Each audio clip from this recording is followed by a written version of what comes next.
শারদোৎসব উপলক্ষে আমার একটি ছোট্ট নিবেদন। কবি সুবোধ সরকারের লেখা দুর্গার 10 হাত ছিল না কখনো।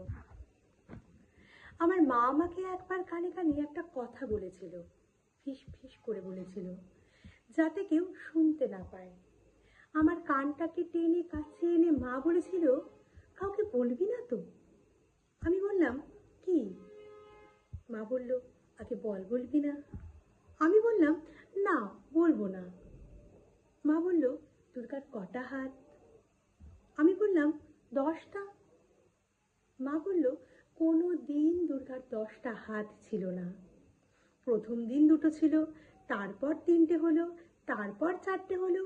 এভাবে কি একটার পর একটা হাত গজায় কারো?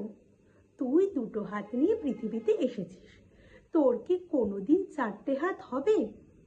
দুর্গার হাতও প্রথমে 2টো ছিল, আজও 2টো আছে, 100 বছর পরেও 2টো থাকবে। আমার মা যেদিন ফিসফিসিয়ে কথাটি বলেছিল, সেই ফিসফিসানোর বয়স 100 না হলেও 50 হলো। মাকে কথা দিয়েছিলাম, কাউকে বলবো না, বলিনি, আজ লিখলাম।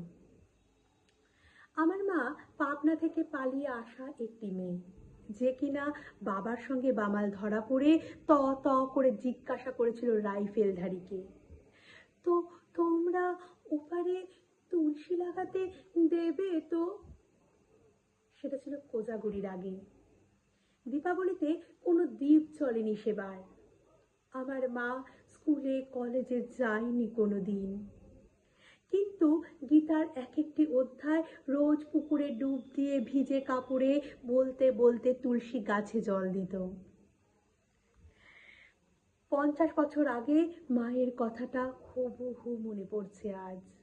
দুর্গার 10 হাত ছিল না কখনো, আজও নেই। ফিস ফিস করে নয়, এসপ্ল্যানেডে দাঁড়িয়ে মাইকে মাইকে বলতে ইচ্ছে করছে মায়ের কথাটা। দুর্গার 2টো হাত, তাকিয়ে দেখুন, 2টো হাত দিয়ে যে কাজ দুর্গা করেছিল সেটা 10 হাত থাকলেও অনেকে তা পারবে না।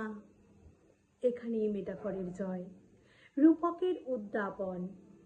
যিনি কল্পনা করেছিলেন 10 হাতের, তিনি একজন বড় মাপের কবি, বাল্মীকির সমান। আমাদের পাড়ায় থাকতেন শিউলিদি, বউ হয়ে এসেছিলেন, কিন্তু সে বাড়িতে কোনো রোজগার নেই, বর পঙ্গু।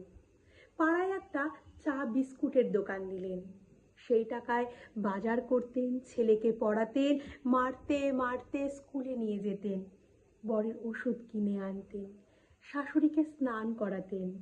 দোকান বড় হলো, এক ঘরের বাড়ি বানালেন। বর মারা গেল, ছেলে হায়ার সেকেন্ডারিতে স্টার পেল, ছেলেকে ডাক্তারি পড়ালেন। ছেলে এখন কলকাতার প্রতিষ্ঠিত চিকিৎসক। এই শিউলিদিকে যদি দুর্গা বলতে না পারি, তবে মাটির দুর্গাকে প্রতিদিন প্রণাম করে কি হবে? আমার কাছে শিউলি মানে শরৎ নয়, আমার কাছে শিউলি মানে চা বিস্কুটের দোকান চালানো শিউলিদি। যেই মেয়েটি কাঁখে ছেলে নিয়ে মাথায় 8টা ইট নিয়ে প্রমোটারের বাড়ি বানাচ্ছে, সে কি দুর্গা নয়? যেই মেয়েটি গ্রাম থেকে উড়ে গেল ওয়াশিংটন ডিসি নাসায় বিজ্ঞানী হিসেবে যোগ দিতে, সে যখন 2 দিন বাদে গ্রামে ফিরবে ছুটি নিয়ে, তাকে দেখার জন্য বেশি ভিড় হবে। সে কি দুর্গা নয় বলে, নাকি দুর্গা বলে?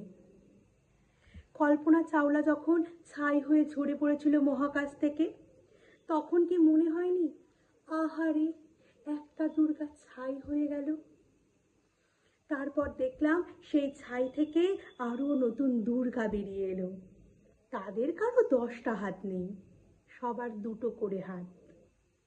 দুর্গাপুজো আসলে সবার পুজো, বড়লোকের পুজো, মধ্যবিত্তের পুজো, প্রান্তিকের পুজো, ব্রাহ্মণের পুজো, কোল ভিল সাঁওতালের পুজো। যদিও বহু সাঁওতালের বাড়ি 5 দিন কালো কাপড়ে ঘিরে রাখা হয়, শোকের চিহ্ন হিসেবে। সে এক অন্য গল্প। অসুর তাদের প্রতীক, অনার্য জনজাতির দেবতা। তারা বিশ্বাস করেন এই পুজোর ভেতর লুকিয়ে রয়েছে আর্য সাম্রাজ্যবাদ। অসুরকে শূল বিদ্ধ করে পুজো করাটা তারা অনেকেই ভালো চোখে নেন না, তাই শোক। তাই কালো কাপড়। যে কোনো উৎসবের পিছনেই থাকে একটা না একটা পরাজয়ের কাহিনী, ক্ষমতা দেখানোর উল্লাস।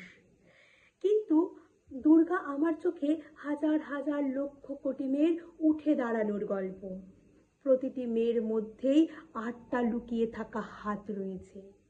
একটা একটা করে সে হাত বের করে নিয়ে আসার নাম দুর্গা পুজো, আর সেই পুজোর গন্ধের নাম শিউলি।